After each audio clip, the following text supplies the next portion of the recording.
Time now for the big question. That's right, it's the part of the show where you get to get involved and quiz top celebrities, public figures, politicians, sports people, the lot of them via GB News. Now, we love a bit of direct action.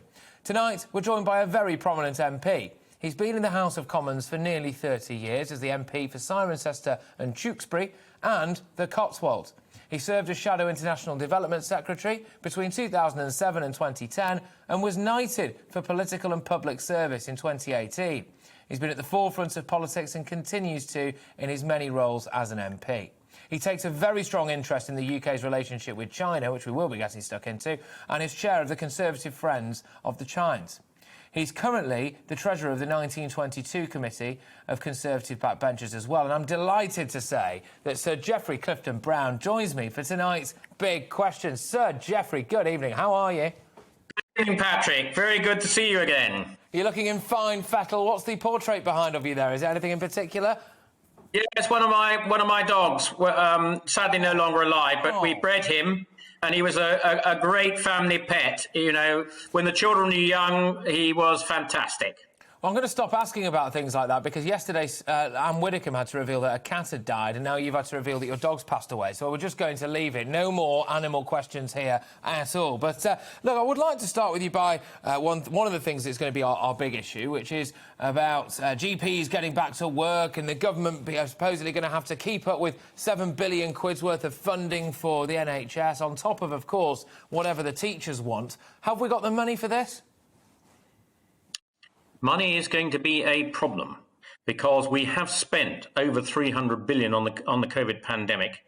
Other things like Afghanistan keep coming along, which are unexpected events.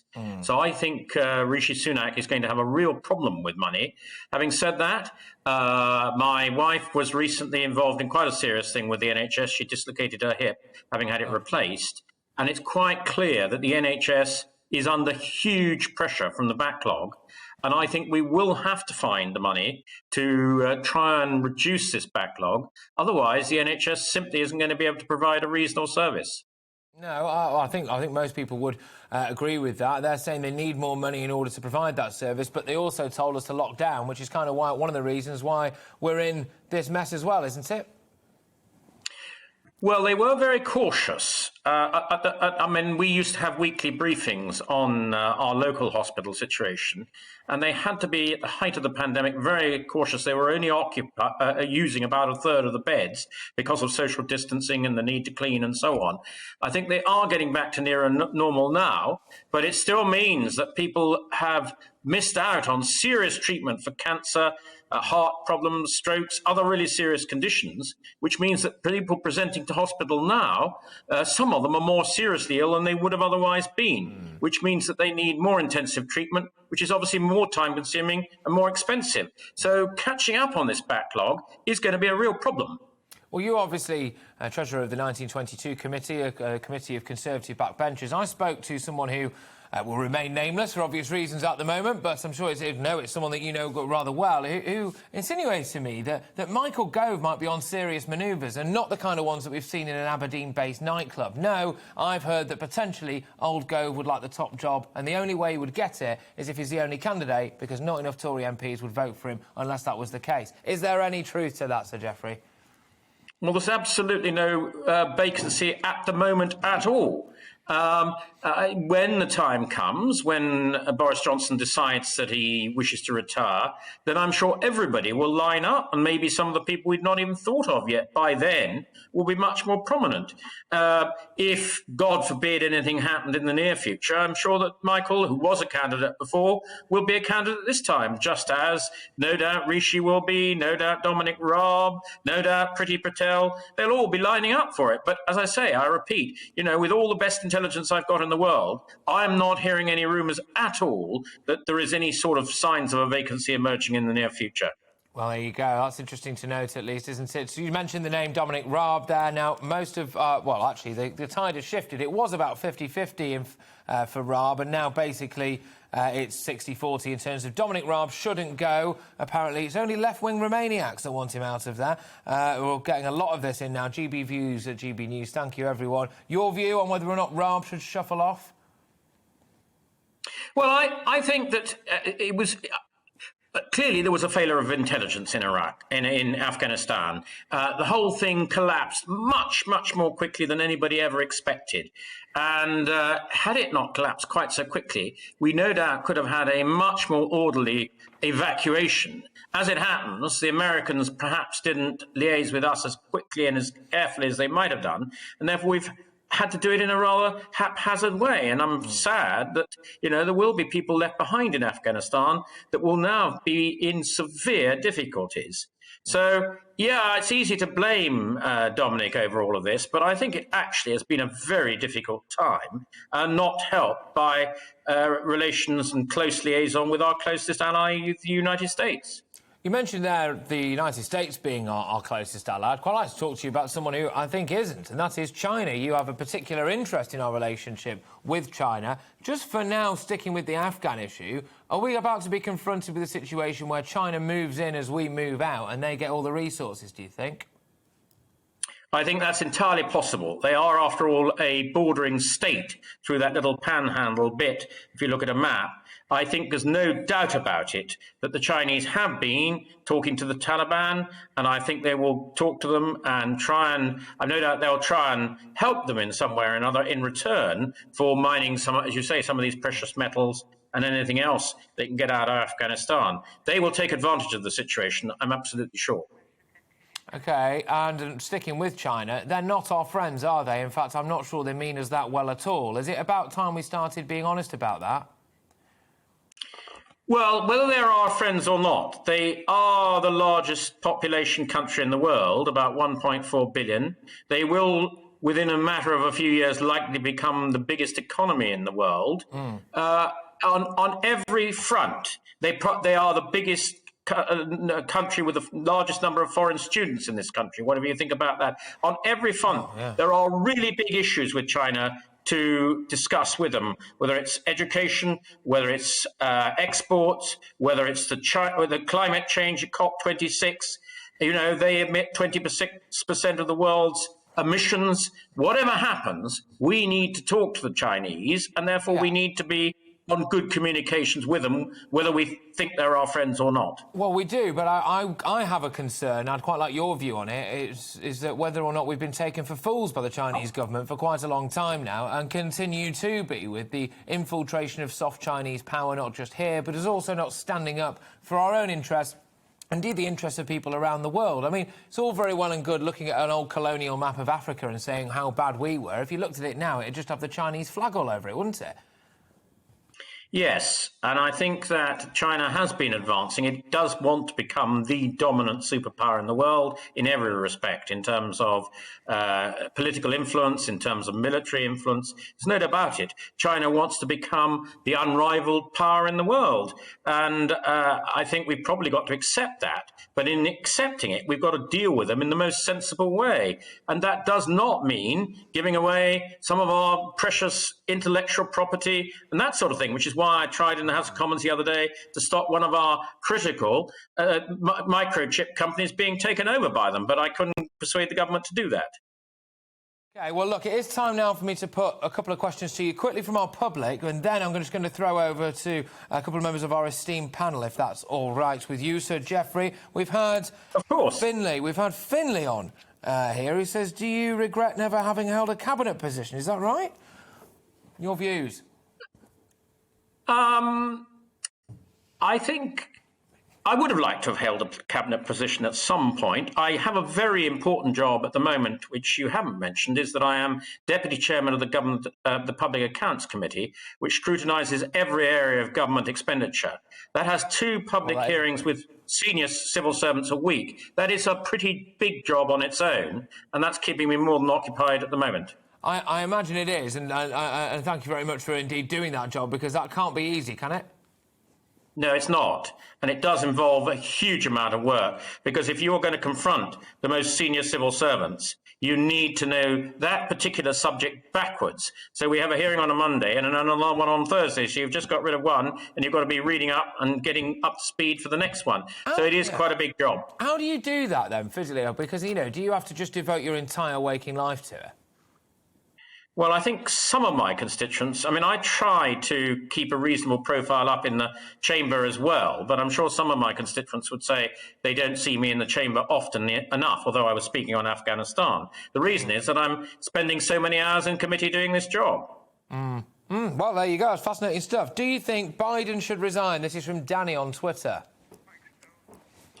Well, if he resigned, one's got to think very carefully who one's going to get instead. The logical person to take over would be Kamala Harris. But we haven't heard a squeak from her over the whole Afghan issue. So I would be, if somebody's going to resign, what you need is a really capable person to take over from them. The world's most important economy, the most powerful military country in the world. We need somebody really capable to take over from him. And I'm not quite sure who would be lined up to do that. Well, no, and certainly if they do, they should be democratically elected, one would have thought. But anyway, I'm just going to throw over to my esteemed panel who join me now, and one of them in particular, I understand, has got a question for you. It's political animal, Christian Cowgie, off of Guido Fawkes. Christian, I believe you've got an issue for Sir Geoffrey. I do, yes. We've touched on Dominic Raab's future in the Cabinet. Earlier this week, I had to get in contact with you after our website saw a WhatsApp message from you on the future of Gavin Williamson, and you very much think he shouldn't be in the Cabinet. I wanted to ask, given your role with the 1922 Committee, you're very much in touch with the views of the Tory backbenchers. Is that view widely held, and are they looking forward to the next reshuffle to get rid of him? Well, I do think the whole issue of children's education during the pandemic and the various exam fiascos could have been better handled. And I think probably it's time that Gavin moved on. So you picked that up on your Guido, and I stick with that. I think that it is probably time for somebody else to take over the reins with education.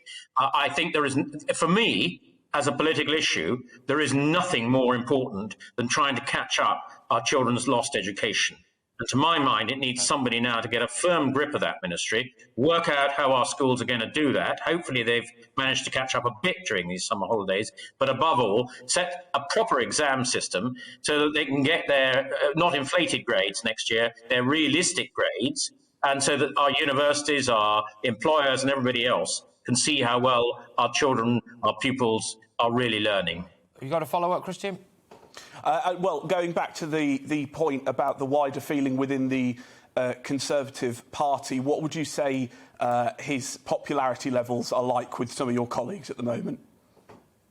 Well, I mean, I've summarised the situation, what I think about the whole way that education has been handled, the school meals, the exams and so on. I think many of my colleagues probably wouldn't voice it quite as stridently and quite as publicly as I do, but I suspect privately there will be quite a number who have the same views as I do. Well, it's interesting, and we don't, it's good that you've come on and you've been so upfront and open with us as well. Is there anyone that you particularly like to see him be replaced by? Because some people think there's, not just in the Conservative Party, don't get me wrong, just generally in politics now, a little bit of a lack of class. Because they cannot all like you, Sir Geoffrey, that's the problem.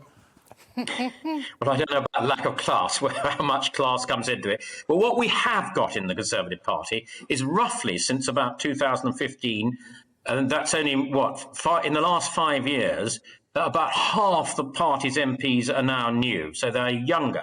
And what I think we're beginning to need to see is some of those new, younger, keen, up-to-date. After all, they'll be much closer to the age of some of those people at schools than certainly I am, but certainly Gavin Williamson is. And I think we need a younger, more, somebody who's really in touch with what youngsters need. OK, all right. I'm just going to finish with one from Janice, actually, because why not? Janice says, do you know how many Afghan refugees will be offered accommodation in your constituency, Sir Geoffrey? Well, Janice, I don't know exactly, but I did have a constituent contact me last week who was in the military, who is appalled by what is going on in Afghanistan, and who was urging me to get onto the council, which I did. And I think that Gloucestershire County Council and the district councils are looking at accommodating at least 30 So they are addressing the problem. You could say that isn't enough, but at least they are sympathetic to the problem, and at least they're beginning to think about it and do something about it. And maybe we can persuade them to do some more, because I know many or some local authorities are not going to offer places to any of them. And I think it's unfair on some, particularly the large cities, to be offering the large bulk of places for these Afghans who are desperately needing places. And therefore, I think every local authority in the country, some are small, some are big, according to their size, should be looking at taking as many as they conveniently, and they've got the resources to take these poor, unfortunate people. Yes, absolutely. I'm just only asking you this because I've got to be quite fair about it. I've asked Rob this earlier this week. I've asked a fair few politicians this week as well. Would you conceivably take a refugee into your own home? I'd look at it. I'd look at it. My wife is listening to this upstairs. She's probably sort of throwing her hands up in horror. So I think I need to talk to her first, Patrick, really.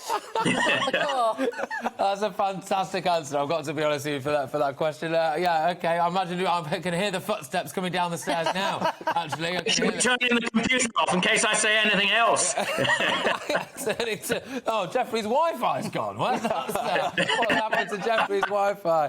Fantastic. All right, I'll tell you what, I'm just going to finish with another one, a bit of a lighter one, actually. What do you do for fun, Sir Geoffrey? Oh, I do lots of things. I love going to Scotland. I'm a great fisherman. I love walking. And we went up to Scotland earlier in the year, and I and my wife and my children and my son had our little one-year-old grandson, and we walked about 5 miles up this quite arduous path to a big waterfall. So walking is my great, getting out, getting away from the cities is my great way of relaxing, basically. And what a fantastic place Gloucestershire is to walk. I was the other day walking up and down the new canal that we're building in Gloucestershire. What a special place Gloucestershire is. Never bump into Theresa May on one of her infamous walking holidays, I take it. No, I haven't. No. I haven't been to the Italian Alps where she normally goes. No. So, Geoffrey, can I just say thank you very much for being on The Big Question this evening. You've been an absolute delight and very honest and open as well, I must say. So, Geoffrey Clifton-Brown there, MP for Cirencester and Tewkesbury and the Cotswolds as well, which is apparently quite difficult for me to say.